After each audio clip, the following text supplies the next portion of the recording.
Hi and welcome. This video is part 2 of a series where I expose the plagiarism of the Quran. In part 1 I reviewed a poem in William Tisdale's book, The Original Sources of the Quran, and showed you evidence that Muhammad's Quran has plagiarized lines of poetry from the pre-Islamic poet Imru al-Qais. Muslims, of course, deny the charge Muhammad plagiarized from pre-Islamic poetry, so we need to look at the usual Muslim responses to this problem and refute each one. I will divide these Muslim claims and questions as external evidences and internal evidences. Let's deal with the external ones first.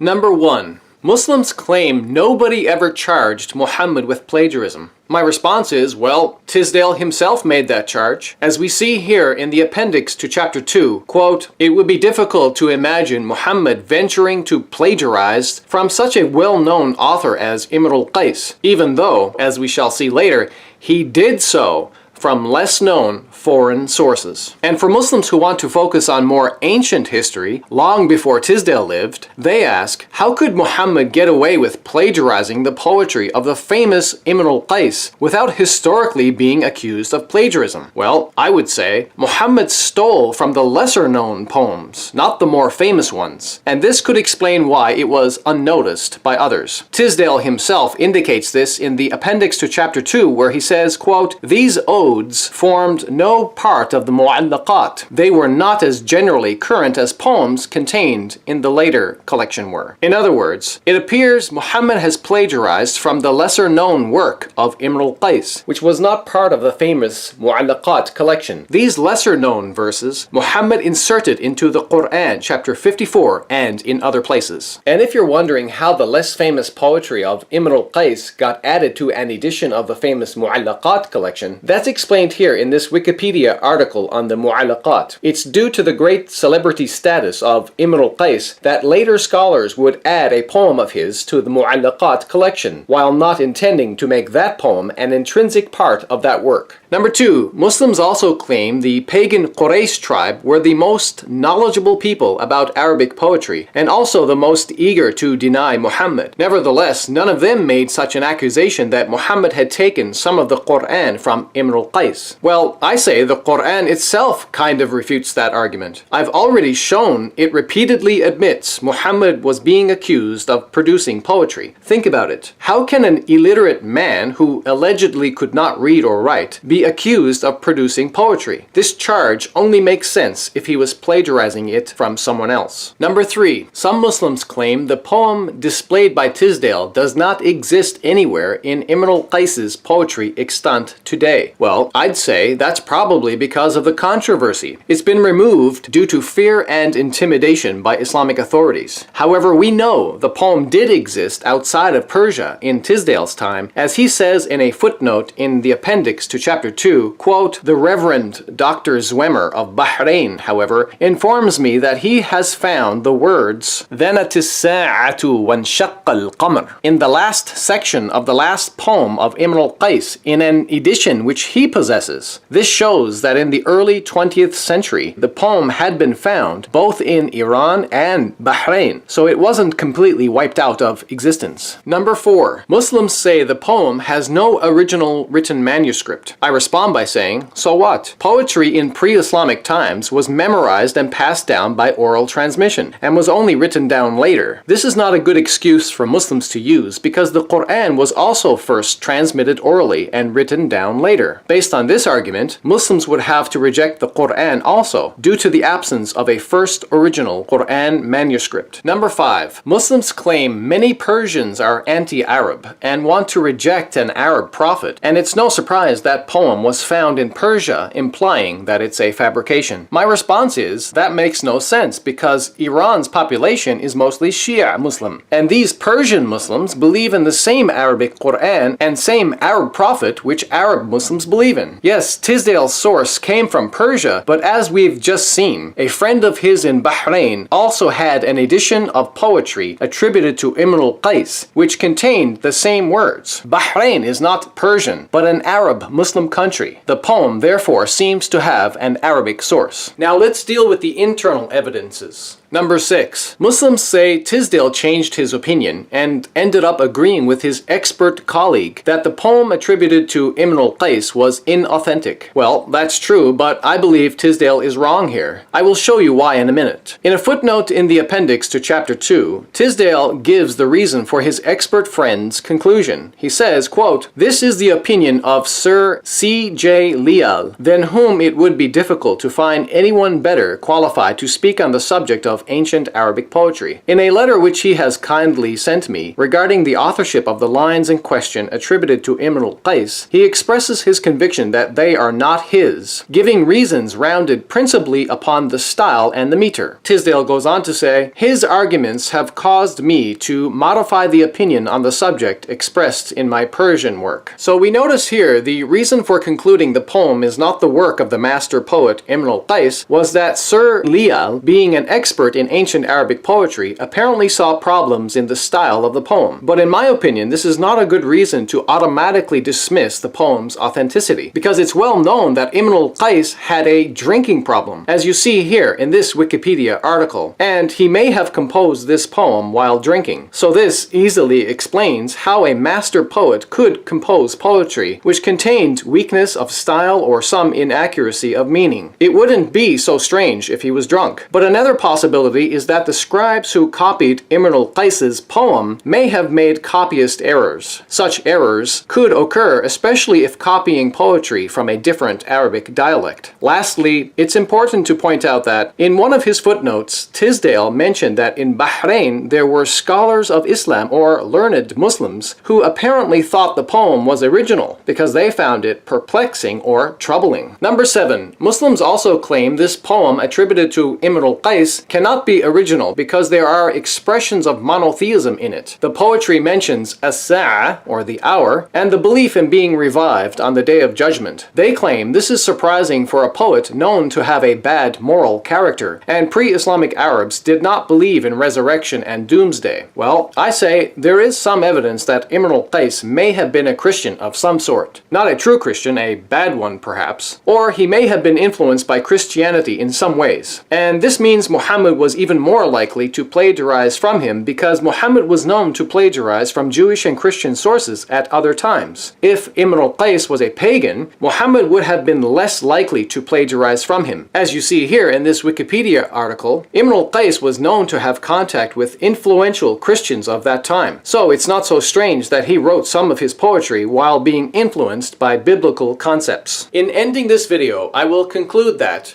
the idea that someone was brave enough to endanger their life to fake this poetry by using verses of the Quran in Iran, above all places, which is a Muslim country with strict Islamic laws and death penalties, is highly unlikely. Tisdale even agreed this is a possible legitimate conclusion because he wrote, quote, "On the one hand, it is difficult to suppose that at any time after the establishment of Islam, anyone would have the daring to parody the Quran by taking passages from it and applying them to the subject to which these lines of poetry refer." This is in his appendix to chapter 2. Yes, Tisdale did change his mind, but he admitted he saw some connection between these lines and the Quran. In the end, he seemed more unsure of himself rather than certain. I believe Tisdale was wrong in his final conclusion because he did not take into account the fact that Imru al-Qais had a serious drinking problem, and the reason why he could produce some low-quality poetry was because he was under the influence of alcohol. It would be absurd to believe that some unskilled Muslim poet wrote some poor-quality, nonsensical poetry while quoting verses from the Quran, and then falsely attribute that poem back to the pre-Islamic master poet Imru al-Qais. Such an assumption is utterly foolish, makes no sense, and cannot be maintained. Look, in this video I'm not making the claim the Quran can be classified as poetry, or that its style of recitation should match the style of recitation used for other poetry. But I am making the claim that the actual words, the actual content of Imru al-Qais's pre-Islamic poetry was taken by Muhammad and incorporated into the Quran, and these are in some cases verbatim, word for word exact matches, which is evidence Muhammad is guilty of plagiarism. So, finally, our last question is,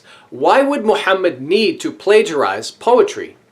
Well, my theory is that in the early part of his so-called prophethood, In the Meccan period, which is when chapters 21, 37, 54, and 93 were revealed, most people didn't believe in Muhammad. So obviously his so-called linguistic miracle, the Quran verses or ayat, were not considered a big deal to most people. So Muhammad had to beautify the Quran with some nice poetry to make it more amazing and acceptable to people. This was achieved by plagiarism. Muhammad knew what he was doing. He knew the power and influence which poetry had upon 7th century Arabian society, and as you see here, this is evidenced by his assassinations of various poets who opposed him. Lastly, I will leave you Muslims with some Arabic recitation. It looks and sounds like the Quran, but it's actually Imru al-Qais's pre-Islamic poetry. This is meant to give you a better insight into how Imru al-Qais's pre-Islamic poetry became Muhammad's Quran. It all makes perfect sense now.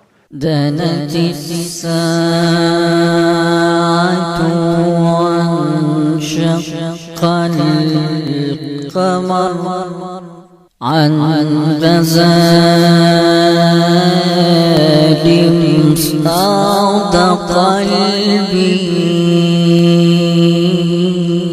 ونفر أخوار قد خرت في